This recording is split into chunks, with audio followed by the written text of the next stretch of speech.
Thank you so much for coming for this symposium. Thank you for inviting me. For the few minutes I have, I will just share some thoughts with you, giving you some background, and then trying to say a few things about what we are doing in Lagos, what we are doing in Africa, and of course, to also let you know that we are open to collaboration, we are open to partnership, and they are willing to get into, mutually beneficial relationship that can help us to expand and enlarge the scope and the territory of DH in Africa and in the global South. Now, of course, I don't need to, the background just talking about DH and then why is DH important? What is DH? But I will be more interested in talking about how DH is promoting collaboration, how DH is encouraging the use of technologies, how DH is giving us new tools to do our work in the humanities. And that's the beauty for me. That's one of the most important achievements that I see DH actually helping us to achieve. And then it's helping us to expand the scope, the methodology, and the audience of the humanities. Now, of course, we can agree. We all agree that DH is promoting quite a lot of opportunities. We can now apply GIS, mapping, text mining, and we can also adopt other innovative computer methodologies for our research in the humanities and social sciences. Now, Keating actually gives us an insight when he says that DH is important as it is an authentic exemplification of humanities scholarship. It is relevant as it symbolically and tangibly connects the past, present, and future. And that's, for me, that's very profound. That with digital tools, we can connect the past to the present, and then we can link that with the future by looking at data, by looking at by applying technology, digital technology, mapping, digitalization of some of the artifacts, some of the historical documents, and then presenting them in a fresh way to the audience globally. It provides an excellent opportunity for reflective analysis of modern evolving humanities scholarship. Now, of course, there are several projects going on all over the world, especially in Europe and in North America. Of course, this is one of the projects going on in the US. I'm fascinated because of the kind of opportunity that this kind of project provides to present, history in a new way. Okay, that this website is interactive, and then you have exhibition there, you have reference, you have film, you have document, you have music, images, and even quizzes. Okay, that's the kind of thing that DH is looking at, and that's one of the virtues of DH. That you can sit in your room, you can sit in your office, and then you can explore the world, you can explore the past, you can reconstruct the present, and you can plan for the future just by manipulating technology and then trying to explore data. Now, let me give you an example of the kind of vision that I have. Now, I'm sure many of my audience today, you are familiar with Chinua Achebe, Things Fall Apart. Now, can you imagine a situation where things fall apart? I'm sure people are working on that. Can be presented, we can design a digital map that can reconstruct Chinua Achebe, Things Fall Apart in a way that you can narrate that story and you can follow it visually, looking at the image, okay? You're all familiar with the virtual reality and all the other software we have now. Okay, so a digital map can recreate the historical parts in such literary text. An literary website can also provide additional critical material written on the text, put there, archived on that page, where readers can easily access them. That's the advantage. The digital material provides more substance to the story or a historical event that can shape politics and impact society in a profound way. That is the power. That is the potential of digital humanities. I mentioned earlier, the importance of collaboration and translational impact of DH. And that is what I believe that scholars all over the world should be exploring more. We should begin to move away from this silos kind of research where we are just in our corner trying to achieve something on our own. So one thing that DH has done is to provide that platform, that opportunity. Now, can you imagine now that Jonah invited me for this symposium, and now we are getting in touch with other scholars from all over the world, and then we can begin to, do some conversation on the kind of project we can do together. That is the beauty of this digital humanities, helping, technology helping to push forward and retool and revitalize and rejig, research in the humanities. Now, Kitty gives us some summary of the benefits of digital humanities. Number one, the tools we generate and use and adapt to mediate knowledge within humanities scholarship. Okay, so it provides a tool that we generate. We can generate tools now, and we can use them, and then we can adapt them to mediate knowledge within humanities scholarship. And then we can generate new knowledge. We can engage in new conversation with the community, and we can engage in multidisciplinary and interdisciplinary research relationship.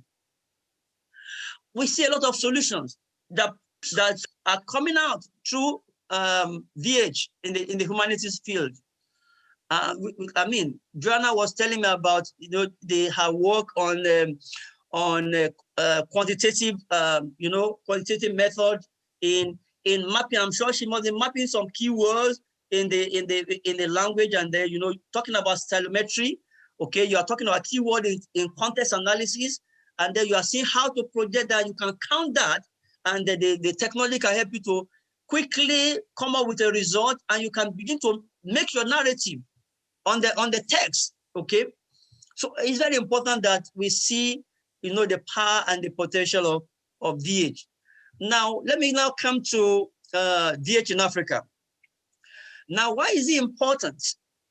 It is important because Africa is growing in terms of the proliferation of technology.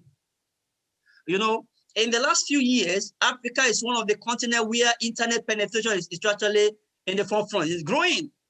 Social media, a lot of people are getting on social media, and then almost all the platform social media networks are actually available in Africa. And so people are getting, millions and millions of people are getting involved, and they're getting interested in use of new technology.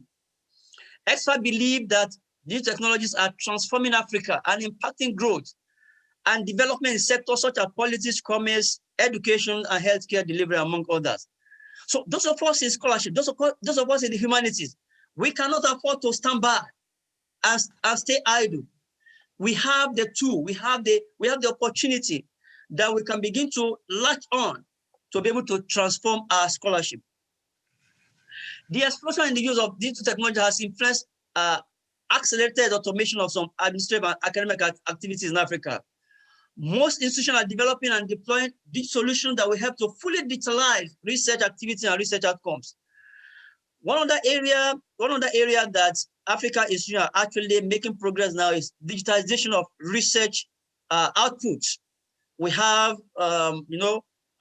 thesis, dissertation, journal articles are now being digitized, and then they are being put on the website or the repository. Now, DH evolves and tries more as a system of relationship and partnership, collaboration, networking, and linkages. I mentioned the role that Ovind has been playing in actually supporting our center in Lagos and what we are doing in Lagos. And I cannot but keep thanking him, because that has actually changed the pace and the speed with which we are making progress in Africa. Our initiatives are beginning to reconfigure and re-engineer research and scholarship in human sciences and African studies. I mentioned earlier, while we are discussing, I was discussing with Joanna, some of the things that our young scholars that came to attend summer school in Lagos, they are now applying to, they are publishing their papers using digital tools. And that's the advantage, that's the benefit of DH, that is reconfiguring, it's re-engineering research. People are taking fresh perspective. They're exploring new areas in the humanities scholarship. Now, these are some of the earlier interventions that actually provided the platform for growth in DH in Africa. We have some works that have been done by, unfortunately, people from outside Africa, doing this research. And so that's why, we are trying to, those of us in Africa, African institutional, we are trying to see how we can get involved, be a big player in providing the kind of data that we can continue to explore DH in Africa. These are some of the other projects that have been done in Africa that we can connect with DH. Okay, as at this time, many of them did not look at this as digital humanities project. But for those of us who are experts now, we are beginning to see that actually this kind of project, they can be classified as project under digital humanities. Now, in terms of the phases of DH in Africa, I want to develop 3 phases or 3 waves that I call 3 phases or 3 waves. Number 1, we have DH-related academic and research activities in Western universities and institutions in the global north. We have some of our colleagues who are non-Africans who are interested in African data from Africa, and they are exploring that. Ovin has a colleague in Norway who has been doing some work on lexicology. We are hoping to have her to talk to us during our summer school. So these are scholars have been doing some work over the years, exploring data, cultural artifacts, and digitizing them. So that's the first wave.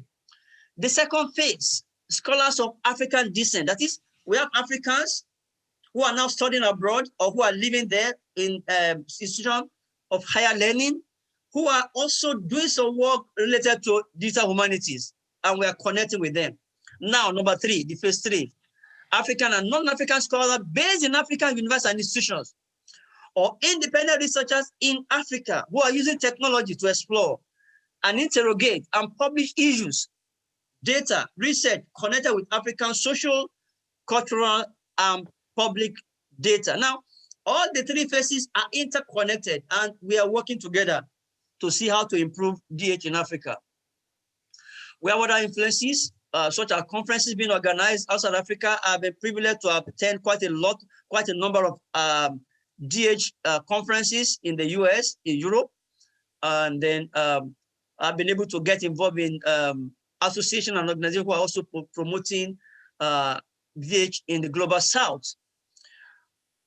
I want to also argue that the interest, growth, and development of African DH will best be served where there are mutually beneficial collaboration, partnership, networking, and linkages among these 3 groups of scholars working together to deepen and globalize DH works in Africa and on Africa. Now, let me now come back home. I want to come back home now talking about our work in Nigeria. I want to again acknowledge Alexander von Humboldt Foundation because that was actually the turning point that introduced me to DH. I was awarded the Humboldt Fellowship to do my research in Germany from 2013 to 2015. And that was where I got really exposed to DH. On returning to Nigeria, on returning to Lagos, I decided that I want to actually improve on that. I want to give back to my society some of the skills I acquired in Germany. And so I started with a unit. Then eventually the unit was transformed and approved by the university to become a center. So here we are today, we have our center, the first in Africa. And then we are hoping that we keep on improving on that. Now, when we talk about Center for Digital Humanities, what are our objectives? Basically, we are promoting computer-based approach to research in the humanities field of the humanities. We are encouraging and supporting research activities that will stimulate and drive computer-based studies in the humanities. We are providing an enabling research climate and mentorship for upcoming scholars. We are developing and exploring new theories and methods that will open new avenues for researchers to do their work. We are adopting new technological tools to analyze and present results of research conducted from within the discipline in the humanities and social sciences. In 2019, I was invited to join a scientific panel to organize this workshop in Leiden. So we invited, we were able to select some scholars from all over Africa through a very competitive process. We were 5 that organized that workshop, sponsored by organization in Clarin, some organization in Europe. And so we met for 1 week. We invited other scholars, and young colleagues and colleagues, they were trained and they were exposed to various methods in digital humanities. I think Ovin's colleague was also there to give a talk during that workshop. After the workshop, we went to Utrecht for the conference, and it was a fantastic experience. And of course, that impact is still actually lingering in the life of and the work of those who are there. Now here we have the people that got their award from University of Lagos summer school, and then they were invited to Leiden for the workshop. And then, of course, at that workshop, we decided that we are going to set up a network for African scholars in DH. And here we have a blog. You may explore that network for digital humanities in Africa. So we have a blog now where scholars from different parts of Africa and the world, we can interact, we can post our results and research outcome. And that's one of the photographs we took in Leiden during that period. Excuse me. Now, here is our website of the center. And then, so you may explore our center. We are still developing, we are still uploading some of the things we are doing in the University of Lagos here. Now, if you look at this presentation, this page, you will see some of the things we are interested in working on and we are working on. You see that we are very ambitious. So we are very ambitious. So you can see that we really have a very big vision of what we want to do. But basically, you can see digital humanities, digital scholarship, digital research environment, and digital culture. So we are really interested in expanding our focus, expanding base, and then see how to really improve what we are doing. So we are getting to partnership. Here you have the lady there is from Humboldt Foundation. They donated some equipment to my center in 2019, and here they came to commission it, and then to the right of the lady from the German Consul General in Nigeria, in Lagos, that came down, and then we have other guests. Now, last year, we got into partnership with University of Kansas, and then we organized this symposium on African digital storytelling. It was a very successful program, and then it's just one of the ways we are getting to collaboration. We are improving the work of DH in Africa. We are trying to globalize what we are doing in Africa. We are trying to encourage scholars from Africa and from other parts of the world to get interested in African DH. Now, I come to some of the programs we held in Lagos. Now you can see that as our 2017, Professor Ovin was there. He was our guest speaker during the first major event on digital humanities, sponsored by Alexander von Humboldt Foundation in Germany. Because as a fellow of Humboldt Foundation, we have the opportunity to apply for funding once in 4 years to organize a conference like this. So I want to thank Obi once again for coming. And in fact, it was during this conference that we discussed with Obi. We asked him to help us source funding. And I mean, true to it, on getting back to Germany, Obi sent the Volkswagen Foundation link to us, and then we applied together. of course, the award, the grant was given to University of Cologne in collaboration with University of Lagos. So, and that has really been helpful. In 2017, we held the first summer school in Digital Humanities. And actually, let me confess that actually this particular summer school, the first one, was largely sponsored by my own funding. I had to look for money and then get one or two friends to support me to start the summer school in Digital Humanities. And of course, from there, we've been able to improve what we are doing. Then the second one in 2018, sponsored by Volkswagen Foundation in conjunction with University of Cologne. So we had people from West Africa that attended, scholars from West Africa that attended, and we had colleagues from Europe, from US, from Germany, and from other parts of the world, I think from Canada, that came as facilitators to Lagos to handle the various workshops, the training for the young scholars, and of course, the impact has remained very huge. Now, this year, hopefully, actually, we should have held this conference, this summer school last year, but because of the pandemic, so it's been rescheduled to March 7 to 13 this year, and in conjunction with Professor Ovid, and we've been planning and preparing for the summer school. We're hoping to have more people from West Africa, junior scholar, PhD students, master students, and the junior scholars that will be trained again in theories and methods and techniques in digital humanities so that they can go back to their university and then continue to promote digital humanities scholarship and research in their various universities. We are hoping that with time, we are growing and then things will also improve. Now, of course, I mentioned earlier, the summer school was planned to raise and equip a new generation of scholars in the humanities with the capacity to redefine humanities scholarship and re-engineer traditional approaches, theories, and models in the humanities. I mentioned scholars are beginning to access and utilize these new tools that they have been trained in. Now, what are we looking at basically? The summer school subscribe to the view that growth of DH requires bringing together theory and practice, making and thinking, fostering creativity, play and problem-solving initiative, encouraging participation, collaboration, and public engagement, increasing critical understanding of digital environment and how these technologies are increasingly central in the humanities and allied disciplines. Now, let me now talk finally, as before I conclude. Just last year, I mean 2019 or thereabout, yes, University of Bayreuth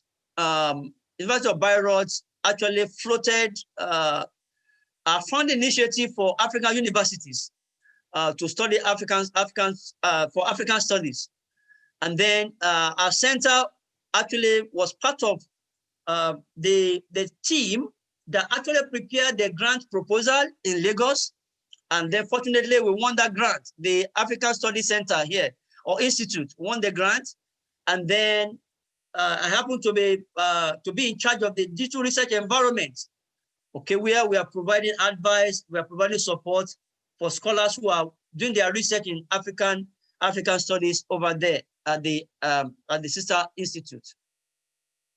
Now, the practice of humanities as a multiverse yet technology-driven approach is helping to interrogate texts.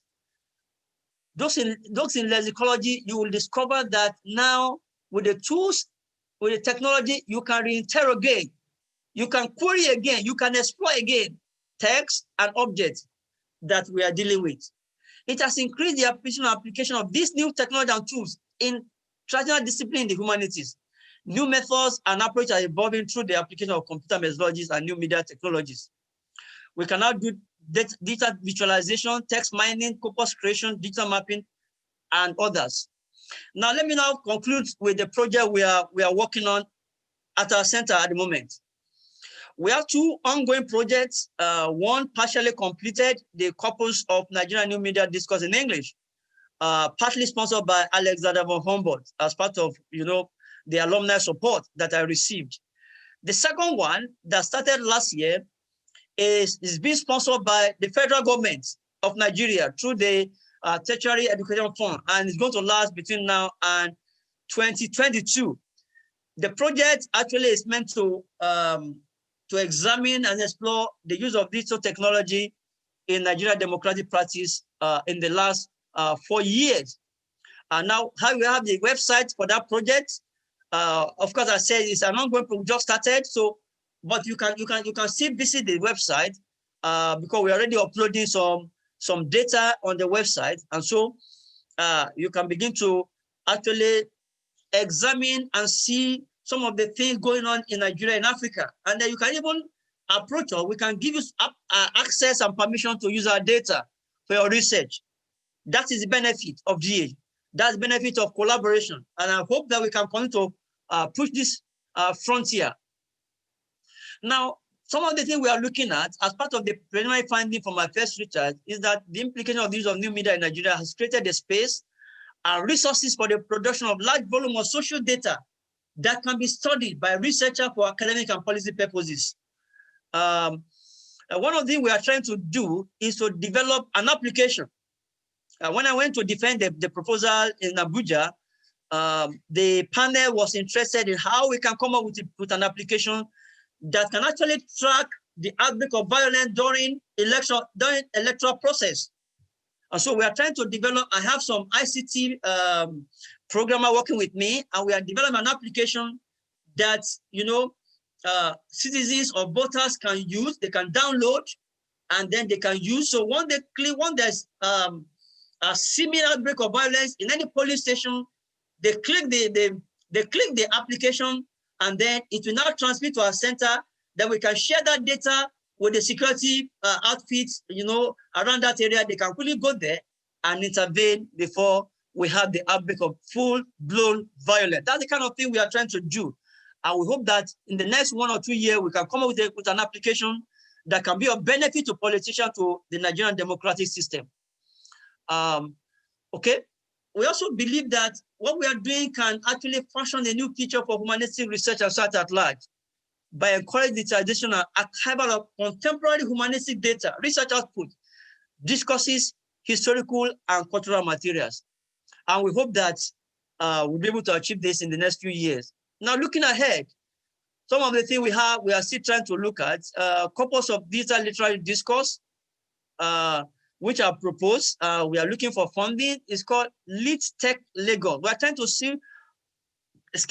to construct an online mapping of the nation of Lagos in literary text from 1960 till date. So we are collecting literary text written on Lagos, about Lagos, and we are going to develop a digital map that anywhere you are in the world, you can just go to our site, click any part of Lagos, and you are going to get some stories, some narrative of what that street or that kind of environment is all about. It can help those who want to come for tourism in Lagos to understand the configuration of the city, to have knowledge of the history of the city. And we hope that we'll be able to get funding for that. We're also looking at digital public health humanities. That's one of the areas I'm working on now. I have some manuscripts I've written, especially, again, the backdrop of the COVID. We've seen how digital technology is playing a very great role during the COVID-19 crisis. So we are working on that. Then we're also looking at technology enhanced learning. I have a paper that will come out very soon on the use of technology during the COVID-19 in one university in Lagos. We're also looking at, or hoping to look at mind, memory, and motion. For many of us, we are familiar with the story of Biafra in Nigeria, 1970 to 1970. There is no, there's no central archive, so to say, in Nigeria as at now, digital archive, where you can go to and you can be able to, get some historical document online on the story of Biafra War. These are some of the things, ambitious projects we have, and we are hoping that we will be able to actually get around them. The center is commencing a master program very soon, if we get the approval, in digital and public humanities. In the next few years, bachelor program, digital humanities will be mounted. We're open for business. We're open for collaborations. We're open for support. Ladies and gentlemen, thank you so much for your attention. Thank you very much for this opportunity. Thank you.